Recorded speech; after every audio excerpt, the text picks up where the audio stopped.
All right, hi everyone. We're going to devote this lesson to writing effective analysis. Hopefully I'll do multiple lessons on this with different texts and examples because it is worth stressing and approaching from many different angles, but the core general skills needed to write effective analysis are the same, but repetition and seeing it done in different ways never hurts from my experience. All right. Well, before we get to this part, we've already talked in the previous video about how to write a rhetorical analysis essay, and we spent the majority of that video talking about the structure of it. And I was very emphatic about how it's structured, not formula. And while I did talk some about what makes effective analysis of evidence, I did not devote an entire video to it. And that's what I'm going to be doing here. I'm going to have a text that I will write an entire essay for or show you an entire essay of analysis, but we're going to really look closely at what makes the analysis work. Okay, so with that said, imagine you're a speaker, you're the subject, and you have a purpose. You want to borrow $50. And would you make different language choices to accomplish your purpose depending on your audience? If, for example, if your audience was your kid brother, as seen down there, or your grandparents as seen down there, would you make different choices? Of course you would, if you were sophisticated, if you really wanted to accomplish your goal, because they have different backgrounds, they have different psychologies, and it would just be silly to try to have the same language approach in how you would convince your grandparents and perhaps guilt your grandparents into giving you money. The same strategies wouldn't work with a younger brother from most of the time. So that's what I used in my lesson with my students, just to start just again emphasizing that fact. And if this seems obvious, it may seem obvious when you think of it this way, but for some reason, when students get to writing rhetorical analysis, they tend to forget this principle, and they tend to try to write analysis simply as summary. And one thing I'll emphasize is that it's a very mid-tier skill to be able to read a text and summarize it. That's something that most people who have a pretty, okay ability to comprehend and then write are able to do. Analysis, thoughtful analysis, is a college level skill. And being able to do it effectively, if you can do analysis effectively, you would be able to succeed in a college level class. And in that sense, I agree with College Board. I feel like I agree a lot with College Board. Maybe that makes me a bad person. Before you begin writing your essay, I tried to condense these principles down into a few sentences. To effectively analyze rhetoric, I must explain how these choices achieve the speaker's purpose. To do this well, I must consider the audience. I must explain why these choices matter to the audience. The more specific I can be with who the audience is and how that affects the choices, the better. And then I say, live it, love it, memorize it, make it your first tattoo. I'm really not an emphatic person or a hyperbolic person, in my opinion, but in this matter, I will do whatever it takes to try to get this ingrained in someone's psyche, the importance of taking into account how your language choices affect the audience and how speakers' choices they make affect the audience, because that's the only way your analysis will succeed and get you the score you want on your rhetorical analysis essay. Okay? And it's just, like I said, it's a skill and it's a thought process that takes a while for students to understand. And generally, if a student wants to succeed, they do end up realizing it. But I, like I said, I'm only being so over the top about this because it's just not something that students take to naturally. It takes them a while for them to understand this. All right. So these notes are in the YouTube description, and you'll have to click through for this to make any sense for you. I'd like you to read the Angry Coach halftime speech that I have attached here. Read the blurb, assess the rhetorical situation, speaker, purpose, audience, context, exigence. Then read the speech and then pick what you consider to be 3 of the most important choices. And I'm already starting to feel like the acronym CAT and Space Cat kind of misleads students in some way, because there are choices, and all choices appeal in some way to either emotion or logic or a combination of both, or some form of the speaker's authority. And they all contain a tone. The appeals and tone don't exist in a vacuum. But I'm getting off track. So pause this video if you haven't done this activity in my class, and read the angry halftime speech, read the blurb before it, and then come back and continue this, and we will start looking at an analysis of this essay. All right, so you're back. And attached here is a sample RA of the coach's halftime speech, which should be available for you to read. And the following slides are going to contain pretty much the entire essay broken down. But if you want to see it all in 5-paragraph form, you can click through on that link. I don't include the intro here on this slide because this is more about analysis.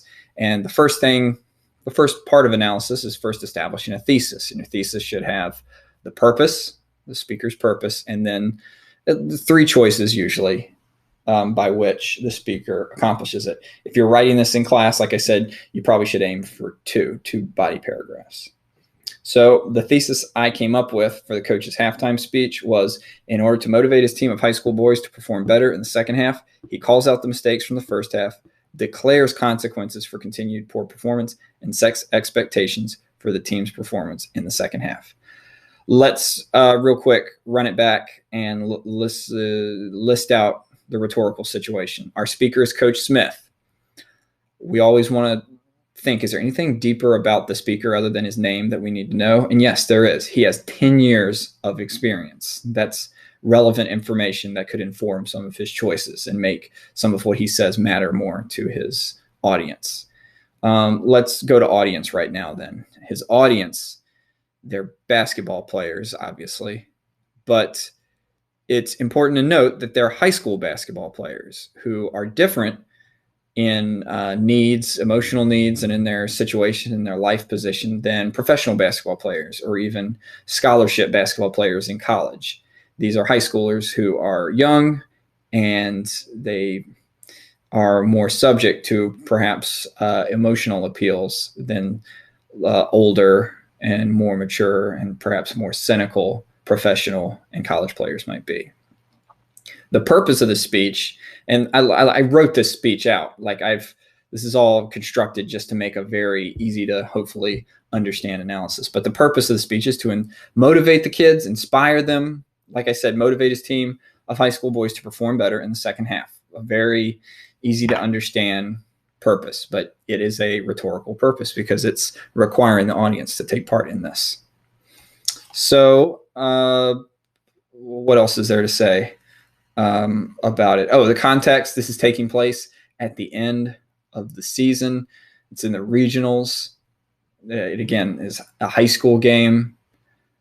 We don't know the year, but that's not relevant to this. And the exigence, the reason this speech needs to be said is they're losing, and if they lose, they go home. They have to win this game. He has to give this speech.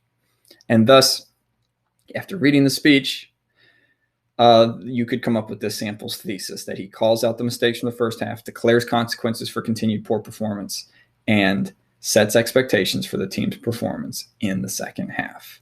So I say, notice that the thesis is made of strong rhetorical verbs, meaning the verbs must involve the audience, calls out mistakes, declares consequences, sets expectations. Also notice that the thesis progresses chronologically through the speech, and that makes the transitions much more cohesive in the body paragraph. So I'm just trying to model some structural features that I talked about in the last video about writing an RA essay.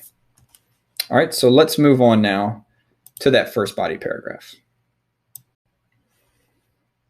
All right, body paragraph 1 reads thusly. Coach Smith begins his talk to the students by harshly cataloging the mistakes that were made during the first half. He compares the high schoolers' hustle unfavorably to, quote, middle schoolers in PE class, end quote, and goes so far as to say his own grandmother could, quote, play better defense than you. Notice how that evidence is lovingly contextualized by me, the writer. I'm not just dropping a quote out of context into this essay. Now the analysis comes in, and I bolded it for your benefit. Coach Smith's use of hyperbole to express disgust would appeal to the team's sense of shame, as high school boys on a varsity basketball team take pride in their abilities and most likely would motivate them to improve in the second half to outperform such a low standard of play. That is explicitly explaining how those choices by Coach Smith appeal to those high school boys who are the audience and how it would achieve Coach Smith's purpose.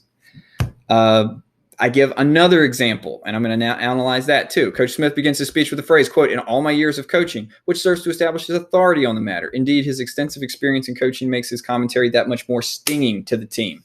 The high schoolers would not be happy that they are playing at such a historic low for the coach. After hearing all their mistakes outlined, they would most likely be inspired to rise above this low standard. I could even throw in that synthesis at the end there as more analysis. It's almost like you're playing a psychologist or psychiatrist or whatever the term is. You're having to put yourself in the shoes, so to speak, of the audience and imagine like, oh, how would they react in this situation, or why does that work? And that should really be your test when you're figuring out what your choices are that you're going to present. Does this work? Would this really truly achieve the speaker's purpose? And notice the amount of analysis, the amount of time I spend. That should be the majority of your body paragraphs. I mean, I guess that's kind of overstated, really, because you do have the intro and you have to give evidence, but you should be given as much analysis as you need. One long sentence or perhaps two sentences. If you have three sentences, it depends on how you want to do it. Do you have to always give a piece of evidence, analyze it, another piece of evidence, and analyze it? No, you could give a couple pieces of evidence and then spend 5 sentences analyzing it. But generally, I think it's a sounder practice and more convincing to give one, analyze it, give more, analyze it some more. From a reading standpoint, it makes it more convincing to the reader. It's like, yeah, this person is convincing me. They know what they're talking about. They have examples, and I guess it's just easier to read as someone who's scoring it. So I guess that's partly why I teach it that way. I've never actually really been asked that, but that would be my answer. Okay, let's look at, and I demonstrate this in body paragraph 2. I front load it with the evidence. After establishing the poor play by the team, now notice a cohesive transition linking together those ideas. I'm referencing what's been talked about in that first body paragraph. And now I'm moving on to my next choice. Coach Smith raises the stakes for the students by declaring that there will be consequences if it continues. Let me make a point right now. Do you have to always say the audience? No. If you know who the audience is, if you can put a name to them, like the congregation, if it's a sermon at a church, or the graduates, if it's a a commencement speech, then say that, because that's more specific and it just shows even more that you're clued in with what's going on. If you just write the audience and the speaker, it's clear that you're just trying to replicate some notes that you took and you don't fully understand what you're doing. Frankly, not to overstate that or seem like I'm being patronizing about this, but if you can be specific about who the audience is, all the better. Okay, so back to this. For the seniors, he questions whether they really want this to be, quote, their legacy. For the underclassmen, he declares that none of them will be invited back if this sloppy play continues. And now, just piling on the evidence the analysis. In both instances, Smith is appealing to the pride and fear of the players. I don't say just emotion. I mention the specific emotion because I know this wouldn't appeal to their what are some other emotions? Their joy or their pleasure or anything positive. He's trying to tap into negative emotions, but he's doing it for a reason. The seniors would not want a tarnished end to their time on the team. The underclassmen would be terrified to not have a spot on the varsity squad. Because coach has already identified their poor play as the cause of these actions, there's no confusion as to the reason for these consequences, and the members of the team have no one to blame but themselves, inspiring them to raise their level of play in the second half to avoid these dire consequences. All about how that choice of raising the stakes, declaring consequences, further motivates the students. Also notice more cohesion, referencing ideas from the prior paragraph, talking about how he's building on his rhetorical ideas. Coaches, a good coach, probably not the most original speaker, but they are effective. They understand how to structure a speech to get the most out of their players. Okay. Let's go on to body paragraph 3. All right, body paragraph 3 reads thusly. After spending much of his speech breaking down his team, Coach Smith builds them up at the conclusion, setting clear expectations to further motivate them to do well in the second half. His tone now shifts from fiery to proud, reminding the team that, quote, we've beaten them before in the regular season, and declares that, quote, they're no more talented than you. Again, Smith's decade of coaching experience gives him authority to declare that all is not lost, which would help calm and fortify the resolve of the team. By setting expectations of aggressive defense and good passing and communication, Coach does not leave it to the student's imagination how to satisfy their leader. And again, because he has listed his expectations, there is no confusion for these frustrated teenagers as to what must be done. So referencing again specifically who the audience is and how these ideas are working together to motivate these kids. The coach's speech, which spent so much time marked with anger and frustration, concludes with a path to redemption for the team. Play better in the second half by implementing these instructions. Audience, audience, audience, audience. Your analysis has to talk about how it motivates the audience. And the more thoughtfully you can do that by linking together ideas, the better. That part comes from, I guess, practice. Well, I know it comes from practice. And really just the amount of comfort you have with this, which I guess also comes from practice. What am I trying to say? I guess I've seen students who are very intelligent, but don't really value this skill. So they never really do well in it because they just never, I don't think, have a natural curiosity for this skill. In my 3 years of teaching, I've definitely seen that before, like students who could certainly do better if they just had a little bit more curiosity and thoughtfulness in the way they approached thinking about how choices affect someone. And again, I'm not trying to be harsh or patronizing to those people, because again, it's a skill that's probably has never been asked of you in the years you've been in school. And I tried when I used to teach 10th grade honors, and I used to try to start exposing students to this skill, rhetorical analysis, as sophomores, so it wasn't such a jolt to them when they made it up to 11th grade. But yeah, the instinct is generally just to write a book report and summarize it, and that's not what you're doing. You're not summarizing the speech. You're explaining those choices and how they affect the audience. Should we look at the conclusion? Sure. It's difficult to motivate a team that's losing, and every coach has a different relationship with his or her team. Coach Smith used his authority as a coach with 10 years experience to build a pep talk for his team that breaks them down in order to build them up with an ultimate goal of performing better in the second half and winning the game. Short, efficient little conclusion, just reminding us of the rhetorical situation and recapping the choices in a kind of different way than I did in the intro. But the whole point of this video was about the analysis, and it's all about getting in the audience head after you've established those choices and figuring out why do those choices work. It's not easy, especially if you've never done it before. So the more practice you have, the more exposure you have to it, the better. But if you understand Space Cat, and if you're able to read the text, understand it, and apply the principles of Space Cat to it, especially the space part, if you understand the rhetorical situation, all you have to do then, if you understand the purpose, then you just find some choices.